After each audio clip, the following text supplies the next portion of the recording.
What if one simple movement could help you stay independent well into your 80s and beyond? What if the secret to living longer is not more exercise, but the right exercise? At 74 years old, many people slow down.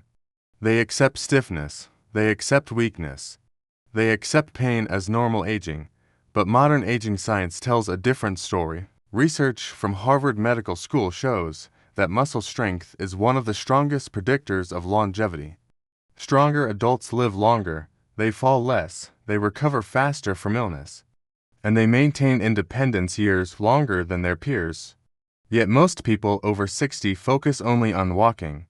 Walking is good, but walking alone does not stop muscle loss. After age 30, we naturally lose muscle every decade. After 60, that loss accelerates. This process is called sarcopenia. It reduces strength, it slows metabolism, it increases fall risk, and it quietly steals independence. Here is what surprises most seniors. The exercise that protects against this decline is not complicated, it is not extreme, and it does not require a gym.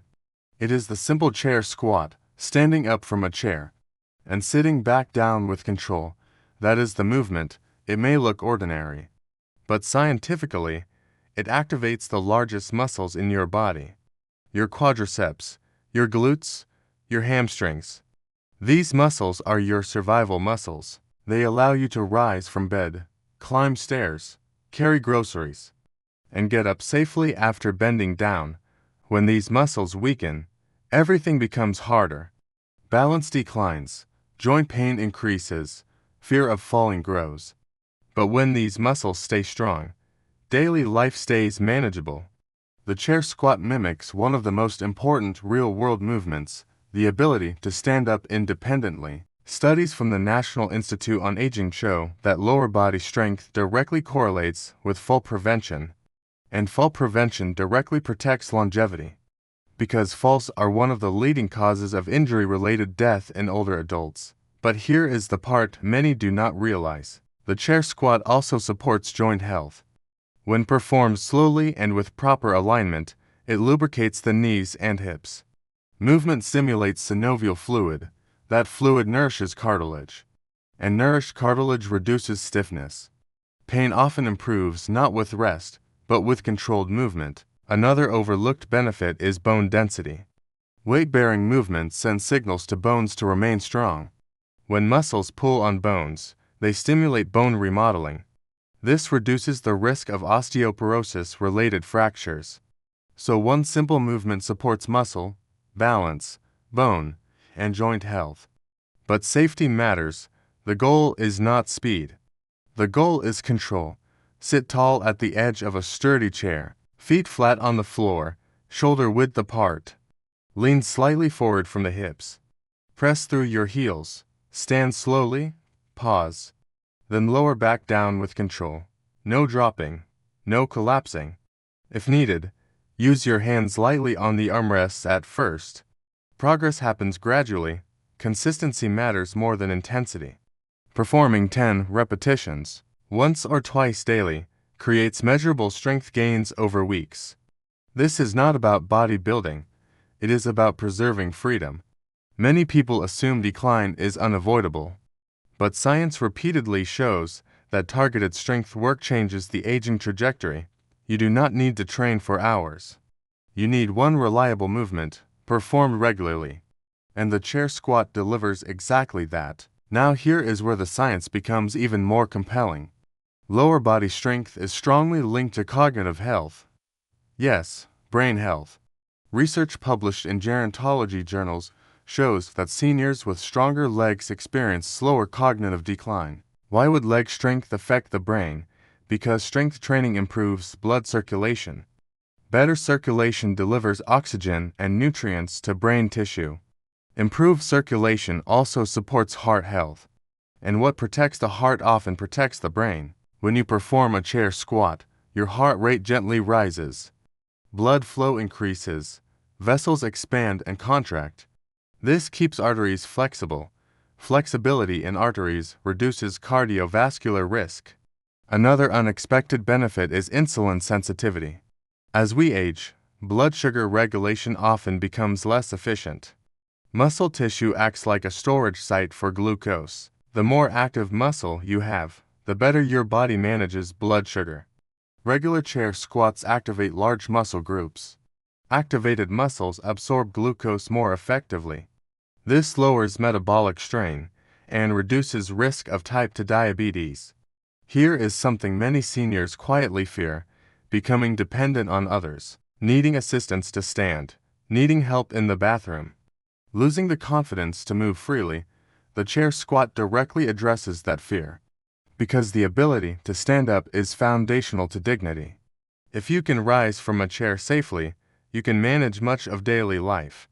If you struggle to rise, daily tasks become obstacles. That is why physical therapists often use the sit-to-stand test to assess functional independence.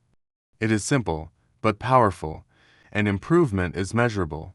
Even individuals in their 80s and 90s show strength gains with consistent practice. Muscle remains adaptable throughout life. This is called muscle plasticity. Age does not eliminate adaptation. It only requires patience. Now let me share something important. Item number 2 in protecting mobility is often overlooked: balance training. But here is the key: strength comes first. Without strength, balance strategies fail.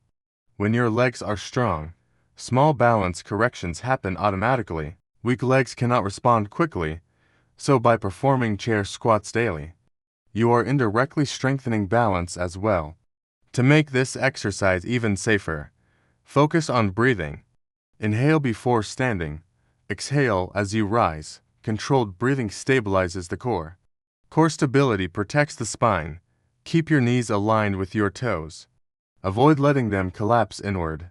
Move at a steady pace. If pain appears, reduce depth. Discomfort from effort is normal. Sharp joint pain is not. Over weeks, you may notice something subtle. Standing feels easier. Climbing stairs feels smoother. You hesitate less before moving. Confidence increases quietly. That confidence reduces fear of falling. And reduced fear encourages more movement. More movement maintains health. This is a positive cycle. Strength leads to confidence. Confidence leads to activity. Activity leads to longevity. One exercise, done consistently, creates ripple effects across your entire body. It is simple, it is safe when done properly, and it is profoundly effective. What does daily consistency actually look like? It looks like 5 minutes in the morning and 5 minutes in the afternoon. It looks like choosing control over speed. Small daily efforts compound over months. Research consistently shows that moderate resistance training 2-3 times per week improves functional capacity in older adults. But daily low-intensity practice reinforces neuromuscular coordination. Neuromuscular coordination is how your brain communicates with your muscles. As we age, that communication slows. Repeated sit-to-stand practice strengthens that connection. Your brain becomes more efficient at recruiting muscle fibers. Efficiency reduces fatigue.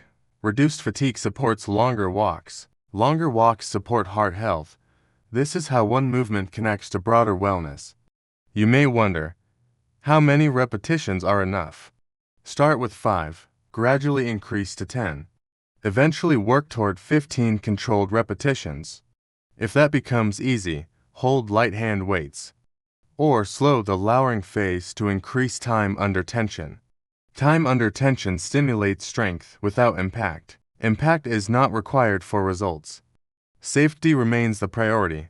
Always use a stable chair. Place it against a wall if needed. Wear supportive shoes. And keep the environment clear of obstacles. If you have severe arthritis, recent surgery, or medical conditions affecting balance, consult your healthcare provider first. Most physicians strongly support safe strength training for older adults because the evidence is overwhelming. Maintaining muscle reduces hospitalizations. It shortens recovery times after illness. It protects against frailty. Frailty is not just weakness, it is vulnerability. Vulnerability to infection, to falls, to long recovery periods. Strength is protective. Now imagine yourself 5 years from today. Will standing from a chair feel easy? Or will it require effort and assistance? The actions you take this week influence that outcome. Aging is inevitable, but rapid decline is not. You have more control than you think. Consistency matters more than perfection. Missing a day is not failure. Returning the next day is success. You do not need complex routines. You need reliability. One movement. Perform mindfully. Perform daily. Supports muscle mass. Supports bone strength. Supports joint lubrication. Supports circulation. Supports brain health. Supports independence. At 74, choosing one exercise is not limitation. It is focus. It is clarity. It is commitment to what matters most. Living longer is meaningful, but living stronger is essential. Staying pain-free is possible when joints are supported by muscle. Movement reduces stiffness. Strength reduces strain. Control reduces fear. And confidence restores freedom. So, tomorrow morning, sit at the edge of your chair. Place your feet firmly on the floor. Stand tall with intention. Lower with control. And remind yourself, you are not just exercising. You are investing in independence. You are protecting dignity. You are choosing strength over decline. One simple movement, done daily, can quietly extend your years of freedom, and that is a powerful decision.